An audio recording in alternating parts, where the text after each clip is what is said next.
2005 সাল থেকে প্রতি বছর আমাদের এখান থেকে বাংলাদেশ দল যাচ্ছে এবং প্রতি বছরই আমরা দেখি যে আমাদের যারা প্রতিনিধিত্ব করে তরুণ তরুণী তারা এটার অংশগ্রহণের ক্রাইটেরিয়া হল যে প্রাক বিশ্ববিদ্যালয়ে ভর্তি হলে আর তারা যোগ্যতা হারাবে। সুতরাং আমাদের এইচএসসি পর্যায় পর্যন্ত যারা আছে সেসব শিক্ষার্থীদেরকে আমরা এখান থেকে নির্বাচন করে পাঠাচ্ছি। আমরা আন্তর্জাতিক গণিত অলিম্পিয়াডে যাচ্ছি প্রতিযোগিতা অংশগ্রহণ করতে, আর বাংলাদেশের যদি গণিত অলিম্পিয়াড হয় এটা কিন্তু উৎসব।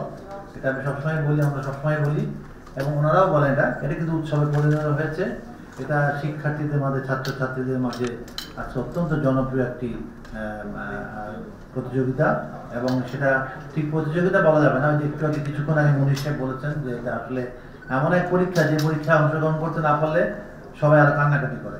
সাধারণত সবাই পরীক্ষা দিতে চায় না, এক্ষেত্রে সেটা উল্টো হয়েছে যে আমাদের এত দ্রুত যে আমরা প্রথম ব্রোঞ্জ পেলাম মাত্র কয়েক বছরের মধ্যে দিয়ে, এটাও কিন্তু বিভিন্ন দেশ অবাক হয়েছে যে বাংলাদেশে যে এই দিক থেকে একটা প্রতিনিধি, একটা প্রতিভার যে বিকাশ ঘটেছে, এটা সত্যি একটা অবাক করার মতো। এবং আমার মনে হয় যে বাংলাদেশে আমাদের গণিতে যারা যাচ্ছে তারা প্রকৃত অর্থে আমাদের দেশের মেধার দিক থেকে অ্যাম্বাসেডর হিসাবে কাজ করে।